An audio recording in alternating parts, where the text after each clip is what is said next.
esperarme los 20 minutos que les decía ahí en el grupo.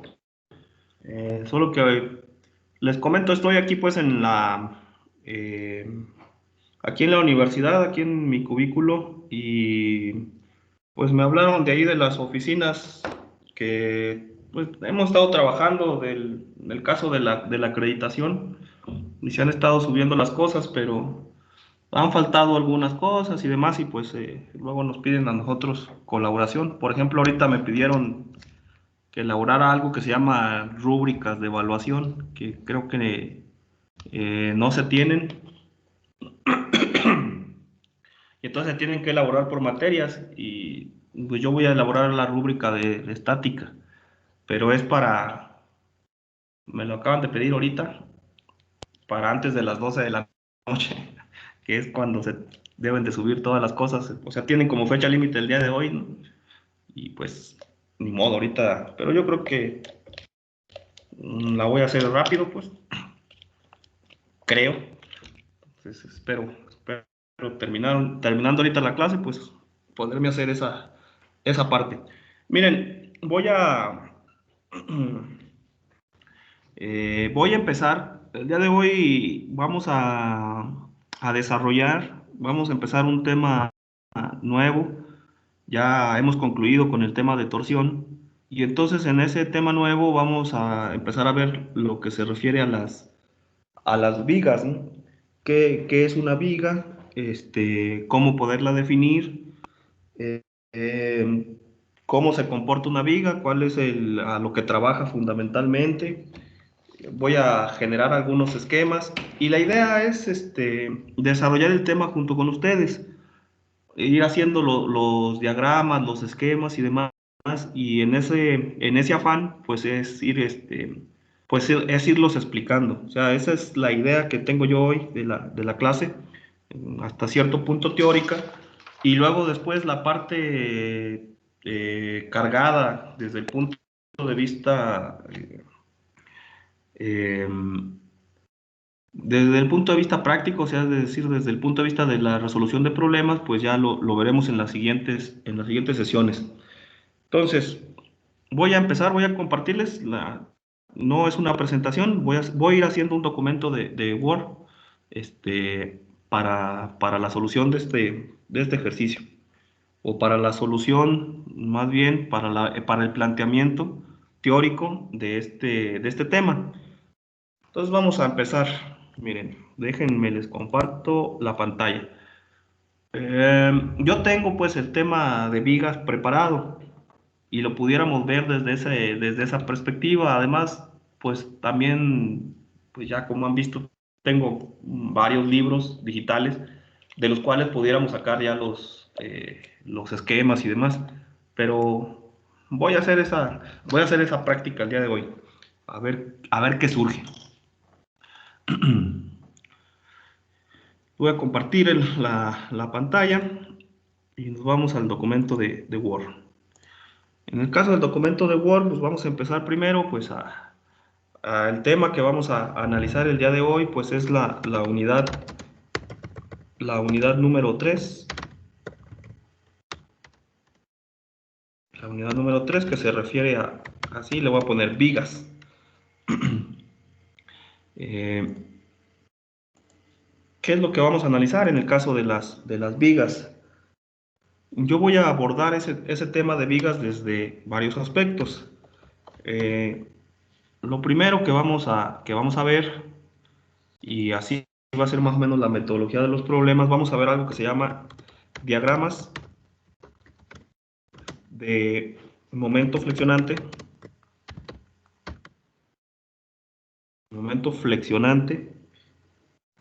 M, y fuerza cortante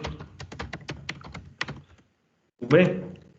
Algo que no es completamente ajeno a ustedes, pues ya hicimos allá en un principio, cuando empezamos a ver fuerzas internas, hicimos el método de secciones, y en ese método de secciones lo que hacíamos era determinar el valor del momento flexionante, de la fuerza normal y de la fuerza cortante, o sea, de la M, la N y la V. En el caso de vigas van a ser preponderantes el caso únicamente de la M y de la V. Luego, También otra parte que vamos a ver y que tenemos que considerar son las propiedades geométricas, de las secciones transversales. En cuanto a esas propiedades geométricas, pues las que hemos visto hasta el momento son básicamente dos, es el área, por comentar algunas, pues sería el área, el área, eh, el momento polar de inercia, que también ya lo vimos en el caso de los ejes, el área que la voy a simbolizar con la letra A. ¿Qué más podemos ver ahí? La ubicación del centroide, por ejemplo. Estas son cosas ya nuevas. Ubicación del centroide, que es necesario para el caso de las vigas. Este, el momento estático, que se simboliza con la letra Q, y el momento de inercia. El momento de inercia respecto a un eje cualesquiera, que se simboliza con la letra I. Básicamente vamos a ver esas propiedades geométricas. Les repito, ahorita solamente hemos visto las dos primeras. En el caso del área, para los elementos cargados axialmente. Pero en el caso de las vigas, al menos necesitamos conocer o saber de otras características. Una va a ser la ubicación del centroide, otra va a ser el momento estático y otra va a ser el momento de inercia. Después vamos a analizar el caso de la flexión, que es a lo que trabajan fundamentalmente las vigas, y ahí ese análisis de esa flexión lo vamos a ver mediante los esfuerzos por flexión. Lo vamos a definir. ¿Qué tipo de esfuerzos se generan por la flexión?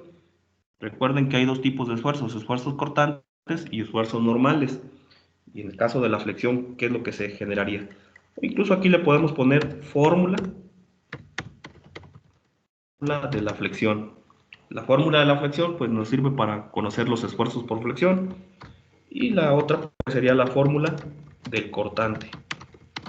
Y esa fórmula del cortante pues me va a servir para definir los esfuerzos por cortante, por la fuerza interna cortante.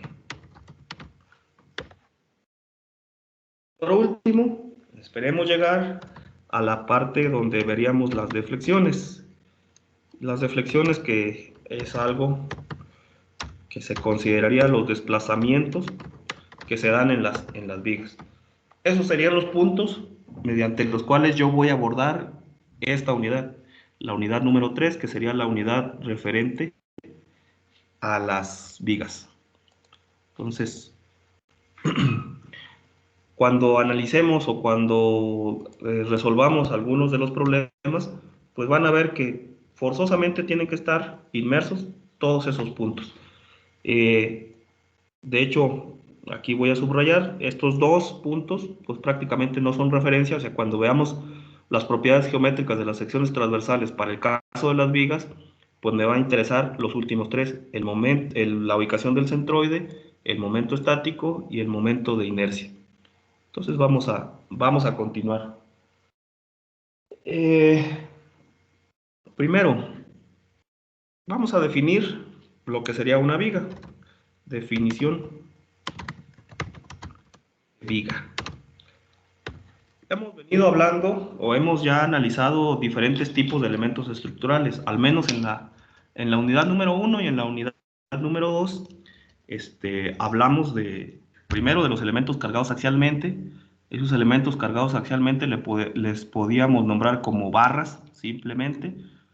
En la unidad número 2 hablamos de los ejes o árboles, que eran elementos para la transmisión de potencia y que soportaban fundamentalmente momentos de torsión.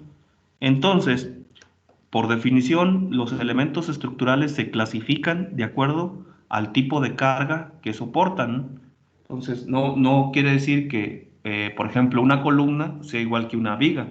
Algo deben de tener diferente para que se les nombre diferente, ¿no? Por lógica. Entonces, Vamos a empezar a definirlos así. Eh, los elementos estructurales, de manera general, se clasifican de acuerdo a la forma en que soportan y transmiten las cargas, a la forma en la que soportan y transmiten las cargas. Eh, para el caso de las vigas, soportan fundamentalmente cargas transversales a su eje longitudinal.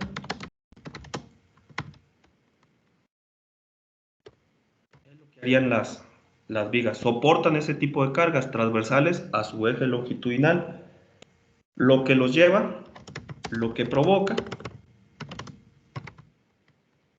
que trabajen, lo que provoca que trabajen fundamentalmente, a flexión. Fundamentalmente a flexión. Entonces vamos a colocar, les voy a hacer un trazo de eh, de una viga. Ya cómo estaría esa situación. O sea, si yo tengo una viga así, vamos a pensar que está de esa forma. Y esa viga está, le voy a poner por aquí una línea. Permítanme trazarla, ¿eh?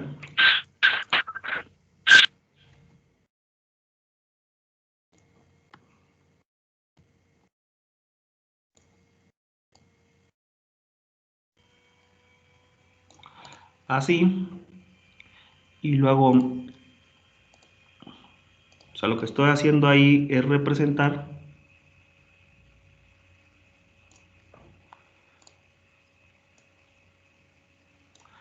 lo que se conoce como un pasador, ¿no? Eh,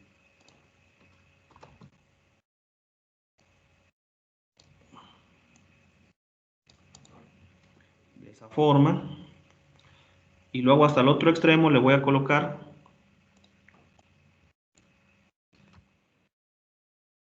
le colocaría así, esto que se conoce como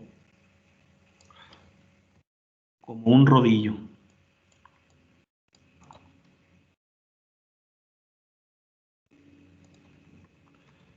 A este tipo de vigas que yo estoy dibujando aquí se le llama una viga simplemente apoyada, con apoyos simples, y le colocaría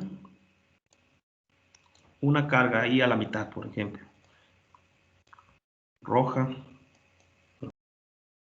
una carga y ¿qué podemos observar de esa carga que estoy aplicando yo ahí a esa viga?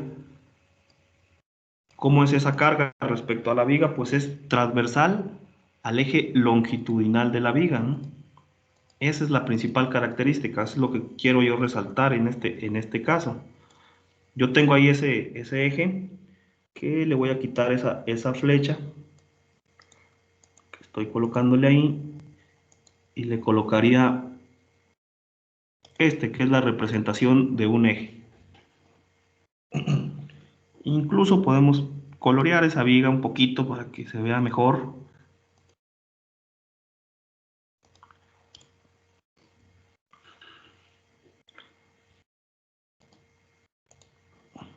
Ahí estaríamos representando pues esa idea. Bueno, esa es una viga que puede tener una longitud cualesquiera, pero ahorita lo que me importa es esto. Miren, lo colocamos aquí. O sea, eso que yo expliqué o que acabo de explicar está representado en esa figura. Vean cómo la carga P eh, es transversal al eje longitudinal de la viga. La carga P es transversal sea, atraviesa ese eje transversal al eje longitudinal de la viga, y esa viga se llama viga simplemente apoyada. La viga simplemente apoyada pues tiene la característica que tiene una articulación en un extremo y un rodillo en la otra. ¿Qué pasaría con esa viga si yo la analizo? La pregunta sería, ¿cómo se comporta una viga a flexión? ¿Cómo se comporta una viga a flexión? ¿Cómo haríamos ese análisis del comportamiento de una viga a flexión? ¿Qué le pasaría a esa viga que está restringida a desplazarse desde los puntos de apoyo? Vean, una viga así sufriría lo siguiente, o sea, ¿cómo se comportaría? Básicamente, lo que pasaría sería que su deformación sería de la siguiente manera. Bueno, incluso este no me va a servir. Voy a poner algo así.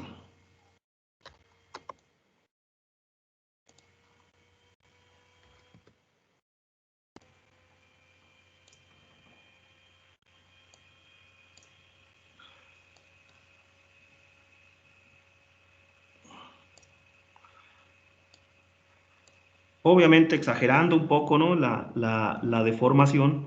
Pensemos que se generaría una deformación de esa forma, como la que yo estoy colocando en ese esquema. Le voy a quitar la flecha y entonces eh, a esa línea que yo estoy generando ahí, voy a decir que precisamente esa línea pues es la que compone o la que sería del mismo eje. Al desplazamiento ese que se tiene desde la parte que se tenía inicialmente, lo voy a dibujar desde acá arriba hasta la parte de abajo.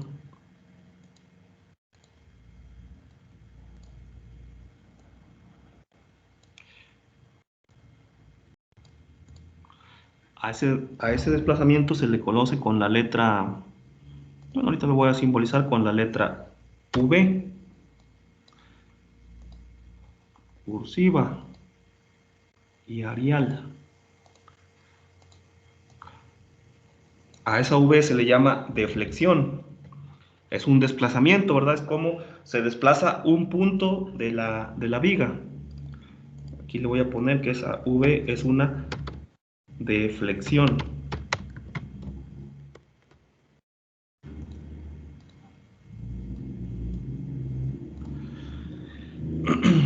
Y vean cómo distintos puntos, por ejemplo en los apoyos, la deflexión no existe, la deflexión es cero. O sea, esos apoyos no me restringen el desplazamiento, pero la parte libre de la viga me provoca que se genere esa forma ahí deflexionada, ¿no? Ahora voy a generar lo siguiente. Vamos a ver así. Eh, esa deflexión me provocaría, o voy a copiar esta parte para hablar de la siguiente idea. Lo voy a hacer un poquito más grande para alcanzar a visualizar la siguiente situación. Pensemos una viga así más robusta, ¿no? Más grande. Bueno, a lo mejor exageré. Ahí. Pensemos esa idea, así como la que tenemos ahorita. Eh, incluso voy a copiar toda esa parte.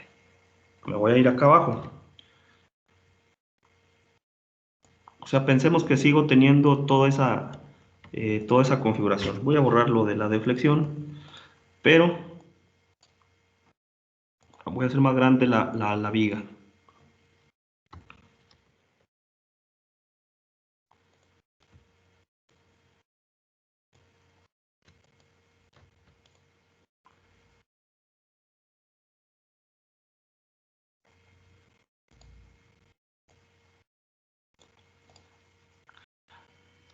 Pensemos que está así.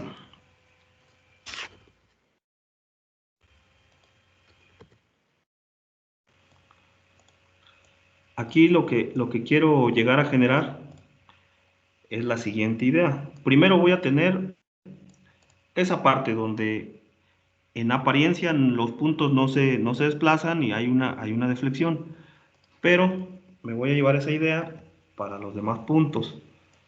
Acá arriba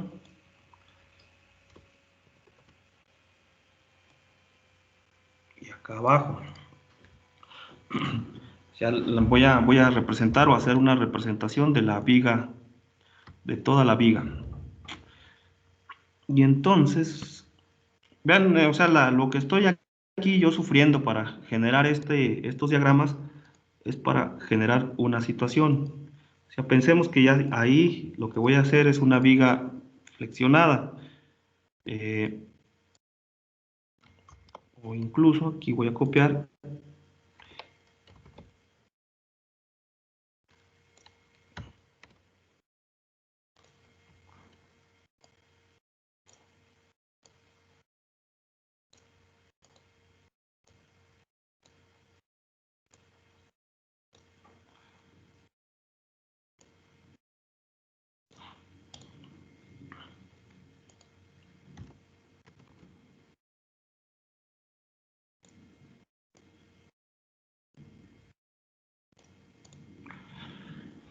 Miren, vean cómo se originaron ahí esa parte. La viga ya tiene una configuración deformada. O sea, lo que estoy dibujando ahí es la configuración deformada de la viga. Vamos a ponerle una nota.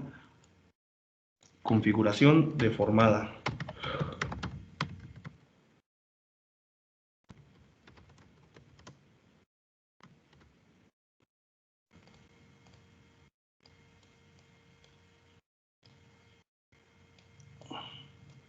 Ahí esa forma como tipo columpio, ¿no? Está esa configuración deformada. A la línea, eh, a la línea que se genera en base al eje de la viga, al eje longitudinal y que después tiene una forma curva, a esa línea se le llama la línea elástica. Esa línea es una línea elástica.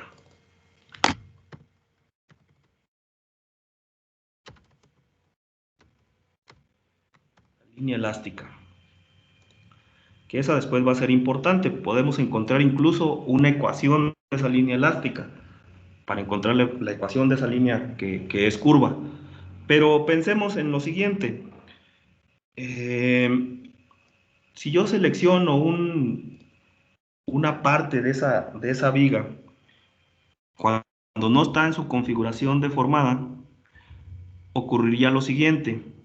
Vean, primero yo genero unas líneas, ¿no? Voy a generar un par de líneas, así. Esto generalmente pues lo hacemos en el pizarrón, ¿no? Pero ahorita no se puede. Pero tendríamos esas dos líneas así, como están ahorita generadas. Dos líneas verticales.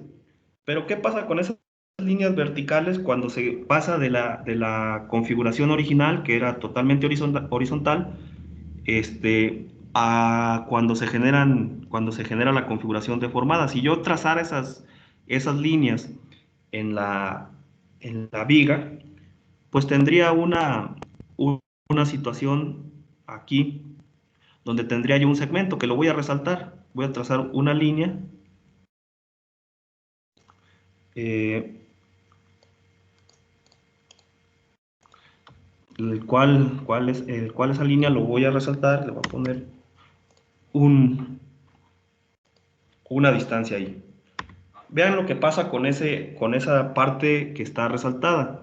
Cuando yo paso de la configuración original a la configuración deformada, tendría yo una línea así, y en el otro caso, pues yo tendría una línea eh, así, ¿no?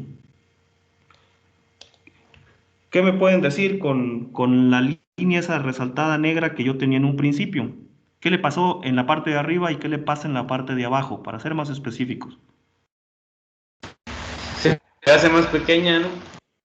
En la parte de arriba se hace más pequeña, mientras que en la parte de abajo se hace más grande, ¿no? O sea, cambia para empezar su configuración. A ver si lo puedo aproximar ahí. O sea, ya no es una línea recta, sino que es ahora una línea curva. Eh, pero en la parte de abajo, esa línea, esa longitud se hace más grande, pero en la parte de arriba se hace más pequeña, ¿no?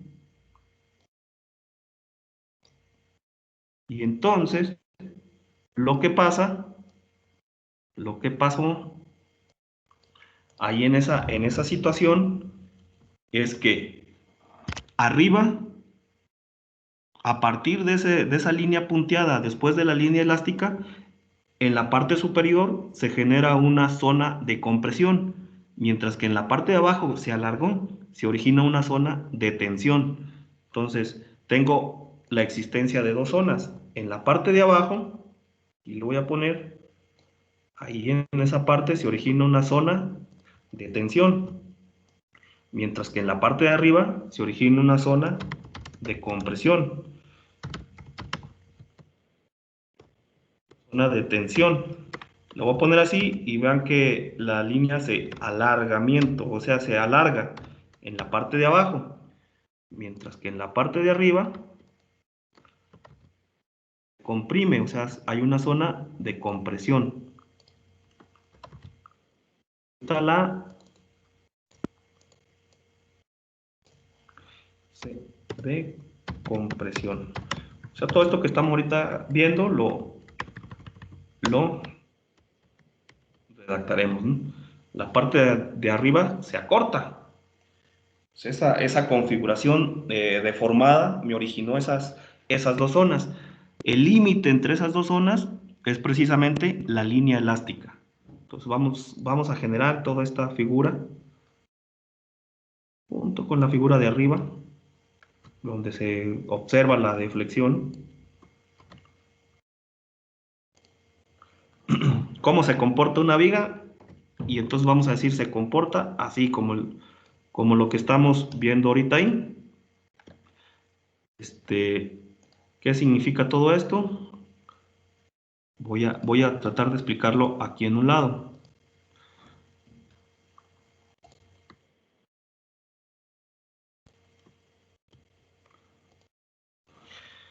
Primero, existen en la parte, en, la, en las partes libres de la viga, existen desplazamientos, que en el caso de las vigas se les llama deflexiones, ¿no?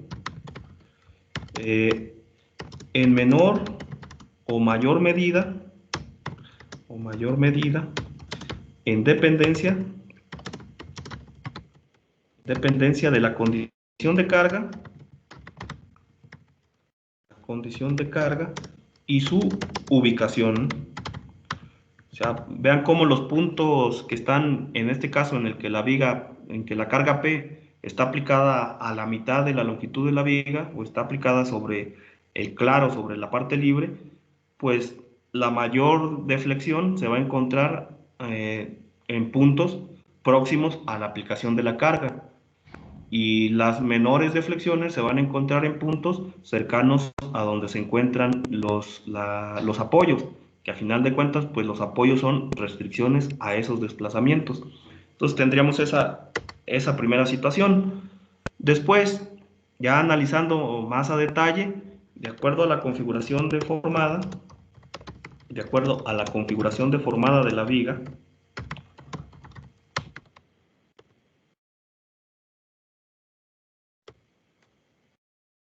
de la viga,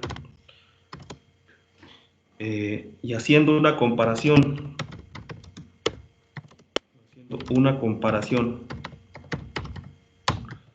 con la configuración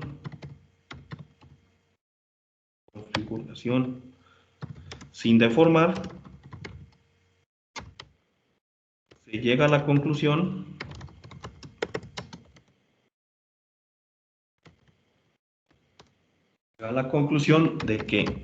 eh, de que se originan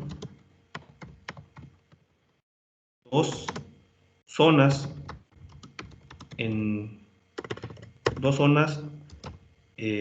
en las secciones transversales de la viga. Se originan dos zonas. ¿Cuáles son esas dos zonas? Pues la zona de tensión y la zona de compresión. Está como intrigante pues esta parte. Divididas ambas, divididas por la línea elástica. Voy a llegar a este punto. Entonces voy a disminuir un poquito para que quepa toda esa información.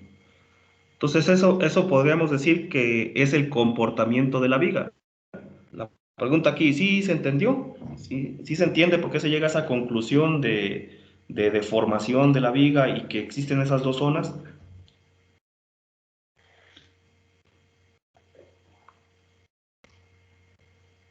Si no se entiende, díganos para Sí, tratar de profe. abundar. Ok. Miren, la otra es que hay una situación. Si la parte de arriba se comprime y la parte de abajo se alarga, pues entre más nos desplazamos hacia abajo, se comprime menos. Y llega un punto en el que no se comprime nada, ni se alarga nada, ¿no? O sea, ¿dónde será precisamente ese punto en el que no se comprime ni se alarga? Es precisamente la zona que divide o la región, el plano que divide esas dos zonas. ¿Cuál sería ese plano? Pues precisamente es la curva elástica. La curva elástica, a pesar de que cambia su configuración, o sea, ya no es una línea recta, pero es una línea curva, pero tiene la misma longitud. La zona elástica, vamos a ponerlo aquí abajo también como una parte de la explicación, la zona elástica o la línea elástica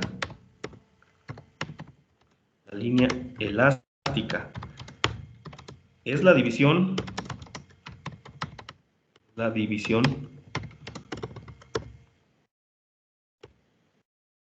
entre las dos zonas originadas. Pero ella, como tal, no cambia en su longitud. En su longitud. Solamente cambia en su configuración. Es decir, pasa de ser una línea recta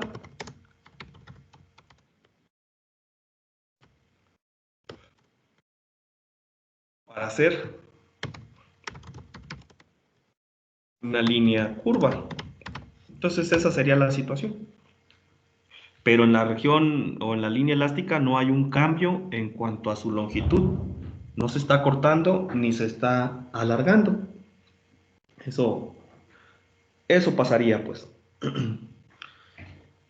Eh, ¿Por qué se da esa situación? Vamos a tratar de explicar la existencia el origen de la deflexión o el origen de la flexión. ¿Cómo se origina? Vamos a ponerlo también como pregunta, ¿no? ¿Cómo se origina la flexión?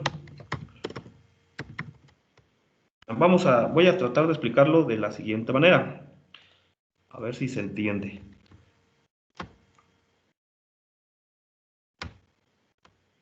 Voy a mover todos estos. Oh, bueno, voy a copiar uno.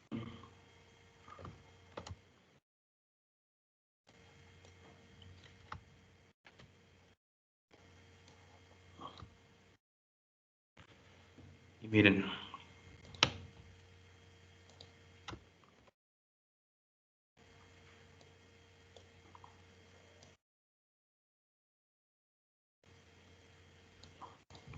vamos a pensar que está así.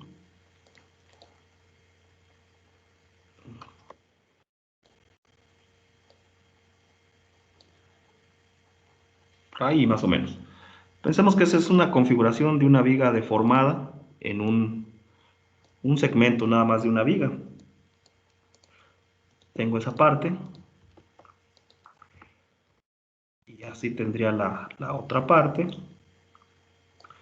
la otra región, pero además pues tengo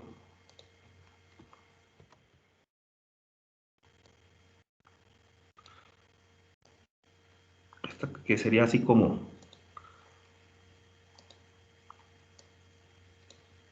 una especie de línea elástica, ¿no?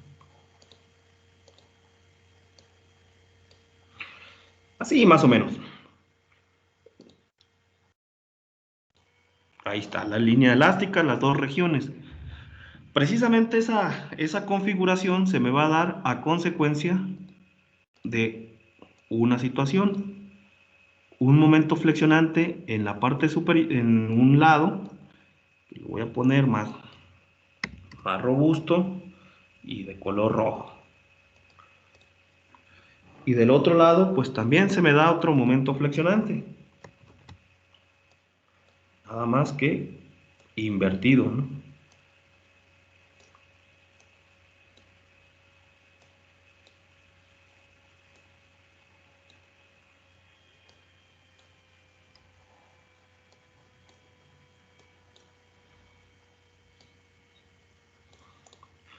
Ahí tendría yo un M1 y M2. Momentos. M1.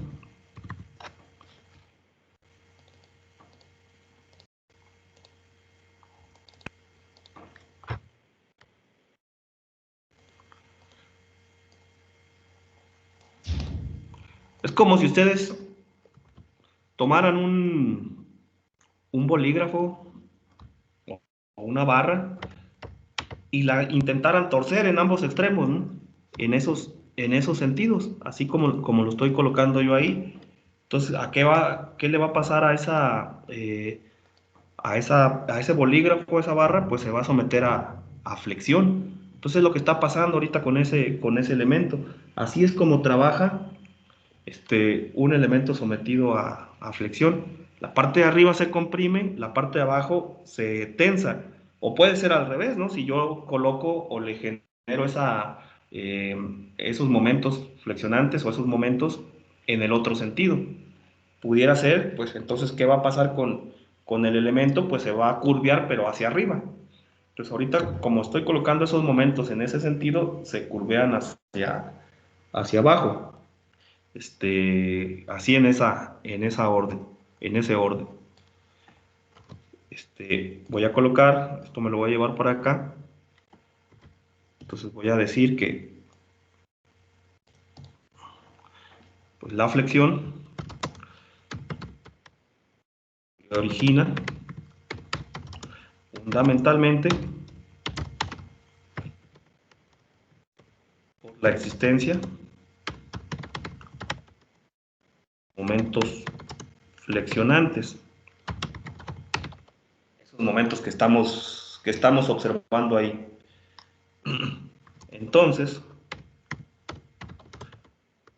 Para el caso de la flexión pura, ¿qué pasaría para el caso de la flexión pura? Pues como ya lo hemos visto en otras ocasiones, en el caso de la torsión pura, ¿qué pasaba? Pues todas las fuerzas internas eran cero. En el caso de la flexión pura, pues voy a decir que N es igual a cero, que es la fuerza normal. V, pues también es igual a cero, por ejemplo. Y la torsión T también es igual a cero, pero pues tenemos la condición de que el momento flexionante M, S en ese caso, existiría y en ese caso sería diferente de cero. O sea, todas las demás fuerzas internas se consideran cero, a excepción del momento flexionante. Entonces ese es el caso de la flexión pura.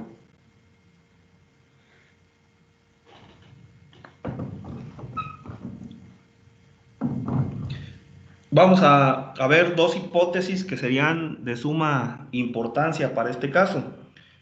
Y ya después analizaremos la existencia de o por qué se dan esas hipótesis en unas secciones transversales. Miren, a ver, vamos a ponerlo así. Hipótesis. La primera hipótesis, la número uno, que voy a considerar es que la sección transversal de la viga, la sección transversal de la viga tiene un eje vertical de geometría, tiene de simetría, tiene un eje vertical de simetría. ¿Qué es eso? A ver, vamos a hacer algunos ejemplos, ¿no? Recuerden las secciones transversales. Pues una sección transversal típica de una viga, pues es una sección transversal rectangular, como las que seguramente ustedes han visto en algún muro, ¿no? Eh, de su casa. Pues es una sección así, rectangular. Por ejemplo, en las vigas que hay en el edificio de ingenierías, las que están ahí en la parte del techo, pues son de ese tipo, ¿no? Entonces, ahí se está generando un eje vertical, que puede ser, por ejemplo, si el eje longitudinal coincide con el eje X, pensemos que este sería el eje Y. Coincidiría con el eje Y en orientación. Otra forma típica de una viga, pues sería, me voy a acercar más, por ejemplo, sería una viga de la siguiente forma.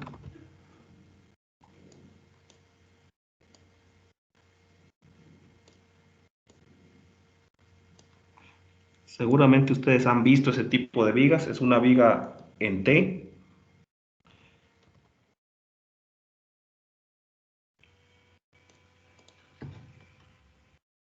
Así.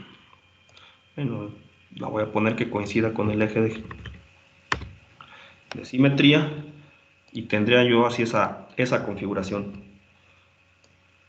Incluso se puede dar el caso en el que yo tenga una viga tubular, una viga así, pero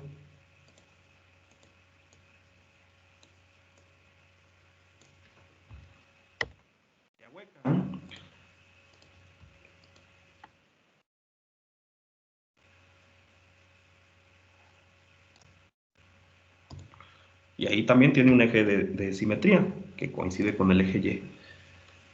Podemos hacer muchas representaciones. No sé, otra configuración, por ejemplo, una tipo, eh, un tipo canal, como una viga en U.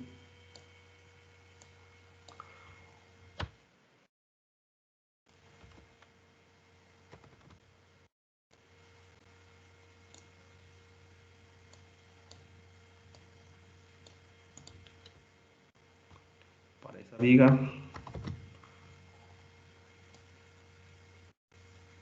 Bien, tiene un eje de simetría. Entonces ahí están algunos ejemplos. Como que no me quedó muy centrado.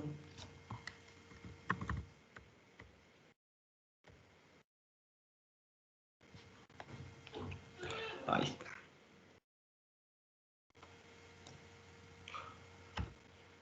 Incluso hay vigas en I, como las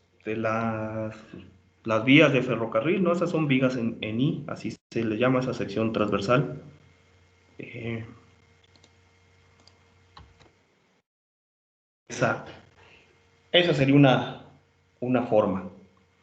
O sea, ahí tenemos esa serie de vigas, de secciones transversales de una viga. Y esa es la primera hipótesis.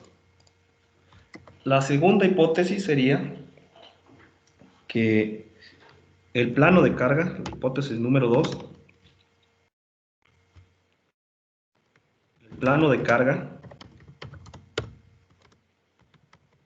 coincide con el eje de simetría.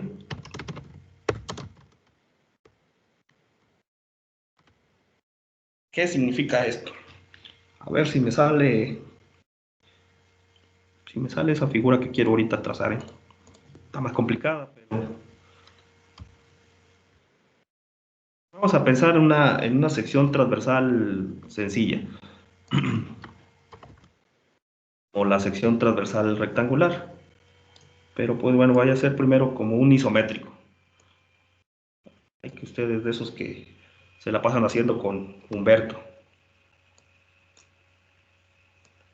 ¿Sí les da Humberto dibujo?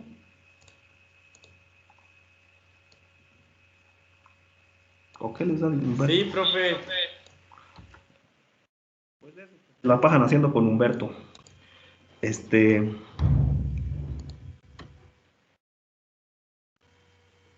Incluso, bueno, podemos hacer eso, pero yo lo voy a hacer por separado, el isométrico. Lo voy a trazar así. Que ahí estaría.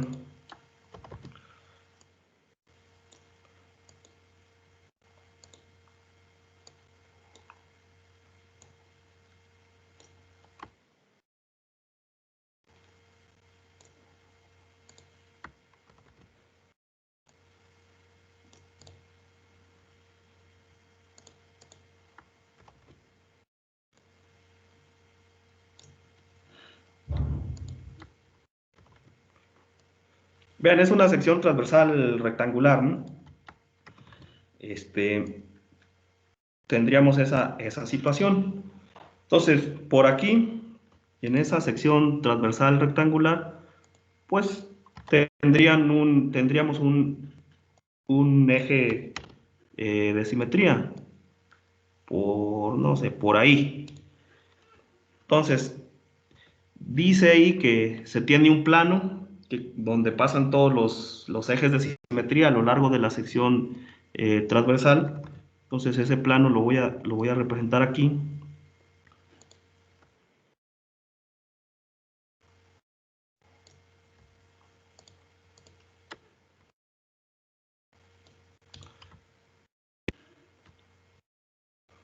A ver si se entendió. Tendríamos ese plano. Y entonces ese planito, voy a poner estos en trazo discontinuo para que se vean que están allá por atrás, ¿no?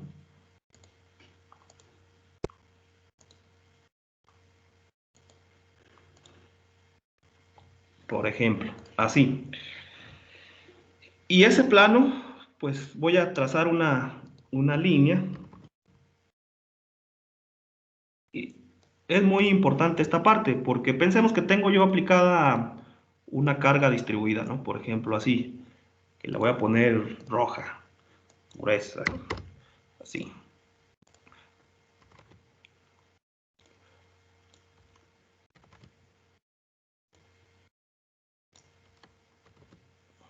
Que al final de cuentas lo que nosotros vemos es un modelo plano, ¿no? Generalmente cuando hacemos los cálculos. pero en realidad debemos de pensar esta situación.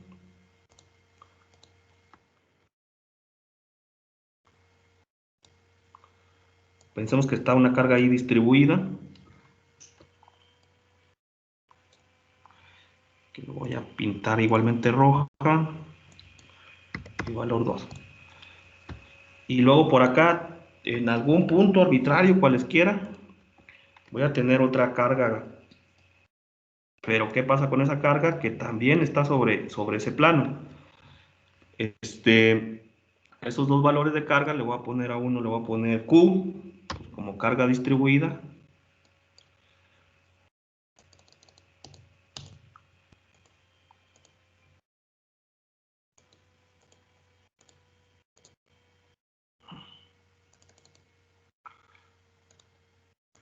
Y a la otra carga, bueno, a la otra fuerza le voy a llamar P, como las hemos venido llamando. ¿Por qué creen ustedes? Esta es una pregunta así ya un tanto más técnica. ¿Por qué creen ustedes que esas condiciones de carga coinciden con el plano de simetría? ¿Por qué será? ¿Qué pasaría si no coincidieran con el plano de simetría?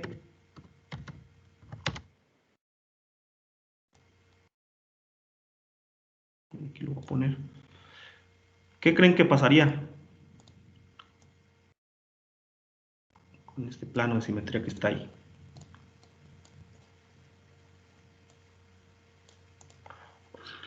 El plano de simetría es el que une todos los ejes de simetría, ¿no?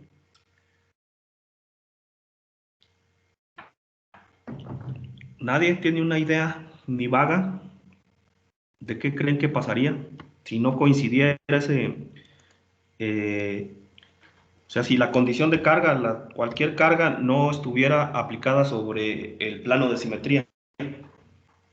¿Qué pasaría?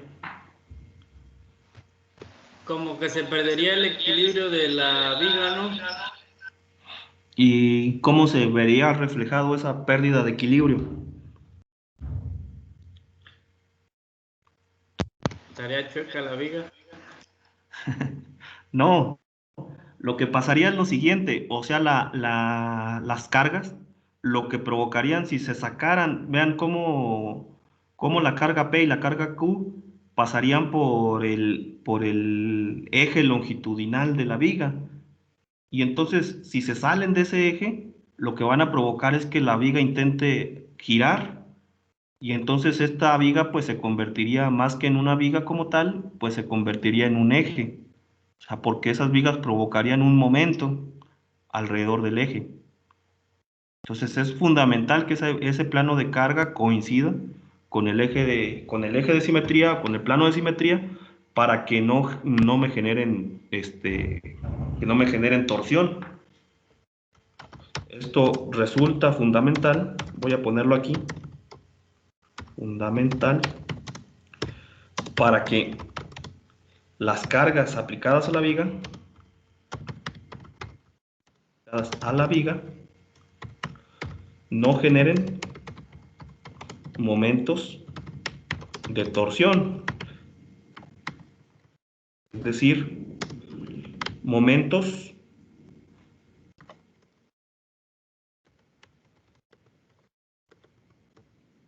a lo largo o en torno, perdón, al eje longitudinal de la viga. O sea, sí van a generar momentos, pero no en torno a ese eje, ¿no? En torno a qué ejes generarían momentos, pues sobre todo en torno al eje Z, que sería el eje perpendicular al plano donde nosotros llevaríamos esa viga. Porque ni siquiera en torno al eje Y para este caso, ¿por qué? Porque hay un teorema que me dice que toda fuerza paralela a un eje no me genera momento respecto de ese eje.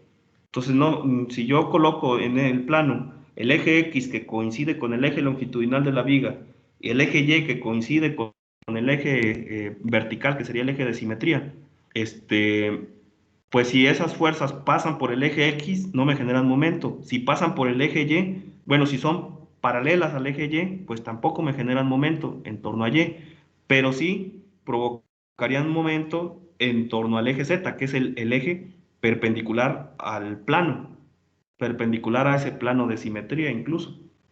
Entonces es lo que queremos, eso serían los momentos flexionantes. Vean cómo es importante toda esta parte, ¿eh? Y hay que ir entendiendo poco a poquito todo esto.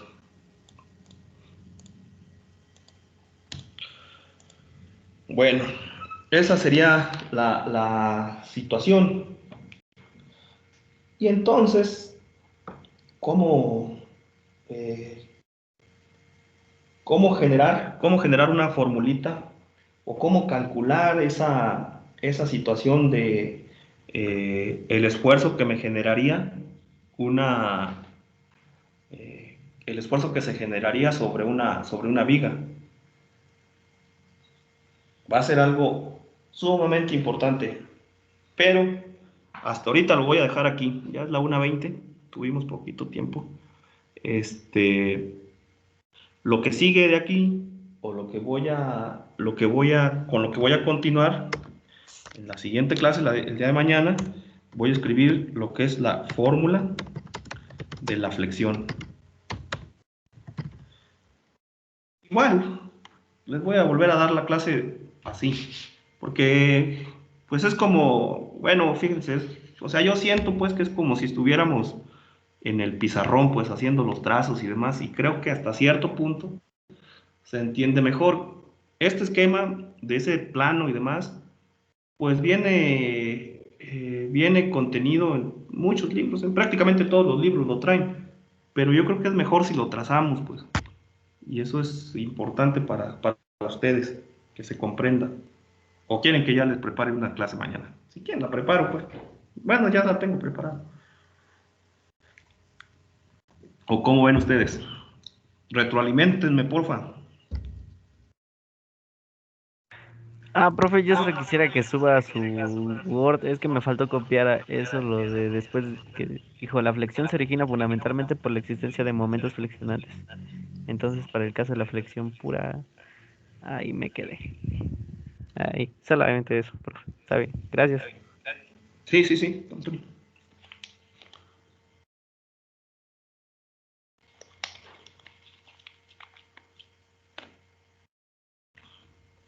¿Alguien más? A mí también me faltó de ahí para abajo, profe, pero en cuanto a la explicación, yo creo que así está bien también. Así Ok. que lo vaya haciendo poco a poco. Ya se va entendiendo mejor de dónde salen los conceptos. Bueno, a mi parecer. No, incluso como esto es parte teórico, lo voy a subir ahí al como parte de su acervo, ¿no? O sea, lo voy a subir como una clase. Le vamos a poner clase tal y ya, para que no sufra, porque sí, yo ahorita estuve haciendo los trazos y los copio y los llevo rápido, ¿no? Entonces, lo que sí es que hay que ir poniendo mucha atención para ir identificando todas esas partes.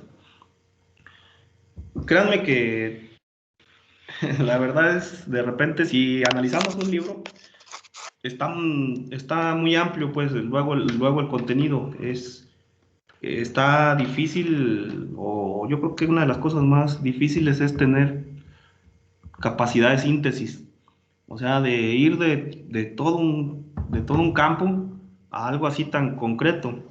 En este caso, pues, créanme que a mí me cuesta un poco de trabajo, pues de todo lo que hay, de repente resumirlo en tan poquito, pero bueno, lo que pasa es que ya con varios años dando esta parte, yo creo que yo resalto lo más importante hacia dónde vamos.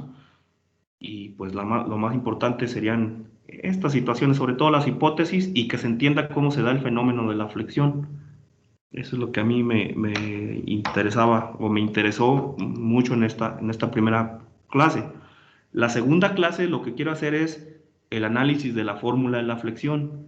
Si recordamos, más que la deducción, porque en el caso de la fórmula de la torsión para los ejes y demás, lo que hicimos fue la deducción de la fórmula de la torsión. yo no voy a hacer la deducción de la fórmula de la flexión, no lo pienso hacer. Este, Sin embargo, sí quiero hacer un análisis de cómo, de los parámetros que implica esa fórmula, pero además de los parámetros que implica la fórmula de la flexión, pues también este, los resultados a los que se puede llegar con esa fórmula. ¿Qué me implica cuando yo hago un cálculo, cuando varío un parámetro, cuando varío otro parámetro, etcétera? Entonces, más que la deducción, repito, a mí me interesa más hacer el análisis en la siguiente sesión y va a ser importante, o sea, para que todos ahí nos veamos mañana, porque de ahí depende pues prácticamente lo que vamos a ver ahorita hasta unos 15 días más en cuanto al curso, ¿no? Que se atraviesa ahí la Semana Santa, pero ya vemos qué onda. O sea, así está la situación, muchachos. Es tan interesante llegar a esa fórmula. ¿Cómo era la fórmula de la torsión? ¿Quién se acuerda? Antes de acabar en estos 5 minutos. A ver, voy a ponerlo aquí. Si recordamos la fórmula de la torsión, ¿cómo era? La de la torsión. A ver, recuerden que la torsión se medía mediante Era tau max por J sobre C, ¿no?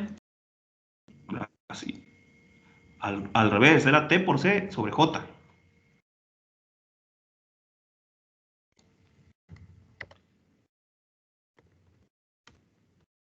¿Sí? Era así, mira. Voy a colocarlo. Es igual así. T por C sobre J, donde C era el radio para un eje circular y J era el momento polar de inercia, ¿va? Esa es la fórmula de la torsión. T por C sobre J. A ver, y ahora, fíjense lo que se va a originar. De aquí, pues, no lo voy a definir ahorita, es nada más para que más o menos se den una idea. Ahora, en el caso de las vigas, lo que vamos a tener es que el sigma máximo, este sigma, haciendo un símil, sigma máximo va a ser igual a M por C, igual se puede definir C sobre I. Vean que es una fórmula prácticamente igual, donde M es el momento flexionante, C es la distancia, se llama distancia desde el eje neutro hacia uno de los extremos de la viga, hacia arriba o hacia abajo, y I es el momento de inercia, no polar, nada más el momento de inercia respecto al eje neutro. Entonces la misma fórmula casi casi, y miden dos fenómenos totalmente diferentes. Uno mide torsión, el esfuerzo cortante máximo en torsión, y el otro mide el esfuerzo normal máximo en flexión. Esa que está ahí es la fórmula de la flexión. Pero bueno, mañana la analizaremos y veremos qué significa cada uno de esos términos, de dónde los voy a obtener y cómo los calculo. Entonces, pues nos vemos mañana, muchachos. Saludos a todos.